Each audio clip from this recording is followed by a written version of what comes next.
नमस्कार।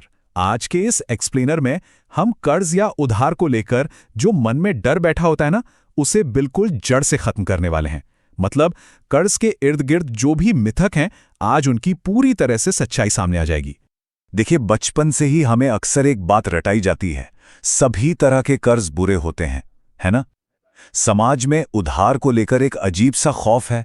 हमने अक्सर लोगों को लोन के जाल में फंसते और बर्बाद होते सुना है।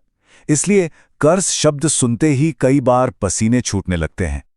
लेकिन क्या यह वाकई सच है? क्या सच में हर तरह का लोन हमें सिर्फ पीछे धकेलता है?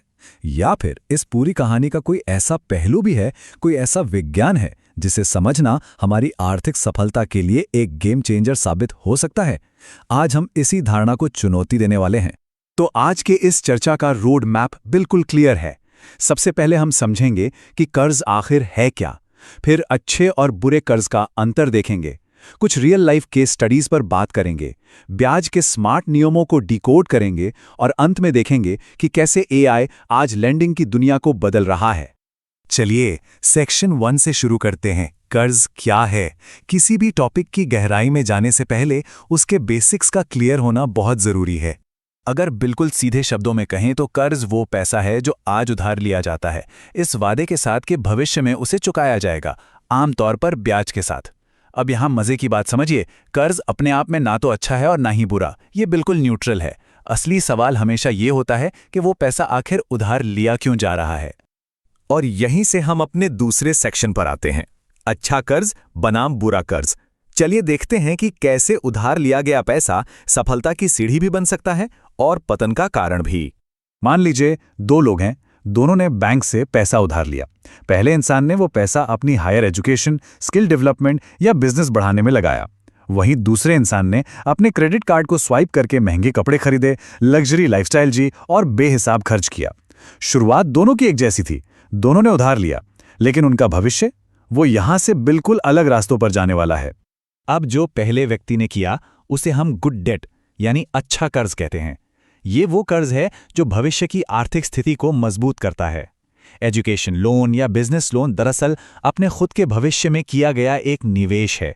ये समय के साथ इनकम और संपत्ति दोनों को बढ़ाता है, जिससे आगे चलकर उस लोन को चुकाना बेहद आसान हो जाता है।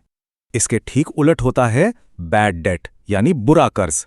ये वो उधार है जो सिर्फ कुछ पल की खुशी या कंजम्पशन के लिए लिया जाता है, जैसे हैसियत से बाहर जाकर महंगी शॉपिंग करना।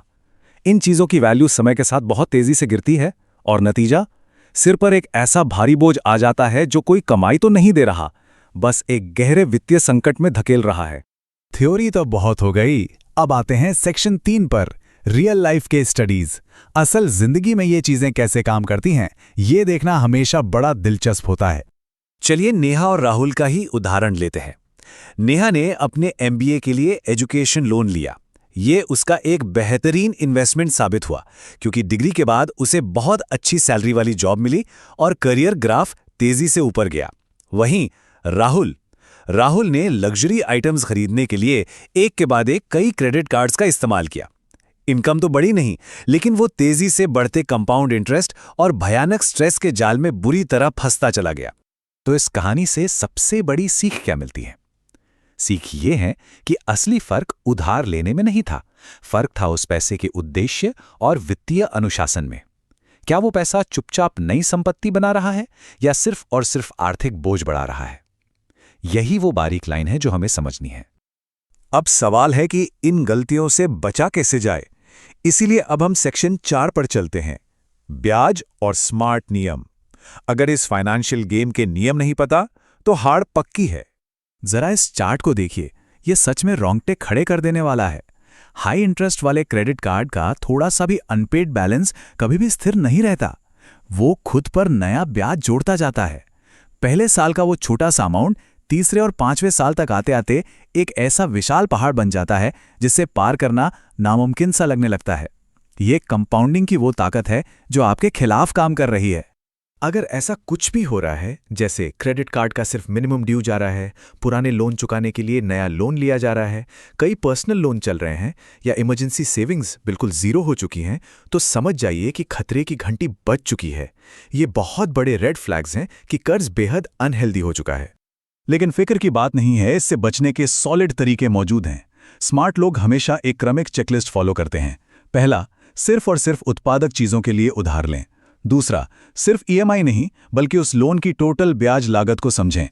तीसरा, गैर जरूरी लाइफस्टाइल लोन से बिल्कुल दूर रहें। चौथा, अपना इमरजेंसी फंड हमेशा बनाए रखें। और पांचवा, हमेशा अपनी चुकाने की क्षमता के अंदर ही उधार लें।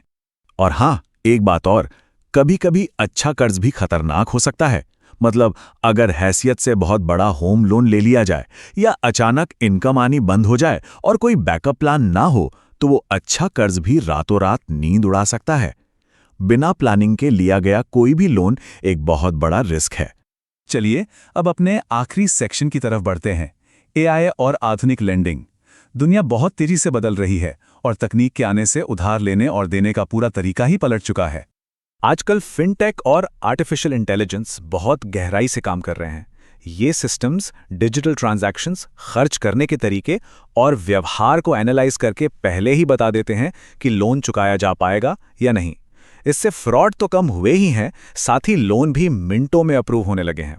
लेकिन ध्यान रखिए, एआई चाहे जितना भी स्मार्ट हो जाए, एक अच्छा और अनुशासित कर्जदार बनने की जिम्मेदारी सिर्फ और सिर्फ खुद व्यक्ति की ही होती है। तो अगर इस पूरी चर्चा का निचोड़ निकालें तो बात सिर्फ इतनी सी है कि कर्ज को किसी भावना या डर के चश्मे से मत देखिए। यह सिर्फ एक फाइनेंशियल टूल है, एक औजार है, बिल्कुल एक हथौड़े की तरह, जिससे घर भी बनाया जा सकता है और सब कुछ तोड़ा भी जा सकता है। ये पूरी तरह इस बात पर निर्भर करता है कि इसे कौन और कैसे इस्तेमाल कर रहा है। इसलिए अगली बार कोई भी लोन एग्रीमेंट साइन करने से पहले या क्रेडिट कार्ड स्वाइप करने से पहले बस ये एक सबसे ज़रूरी सवाल ज़रूर पूछिएगा, क्या ये कर्ज भविष्य को और बेहतर बना रहा है या फिर ये उसे हमेशा के लिए मुश्किल में डाल रहा है? इसी एक सवाल में आर्थिक आज़ादी का पूरा राज छिपा है। तो सोच समझकर फैसले लीजिए और फाइनेंशियली स्मार्ट बनिए।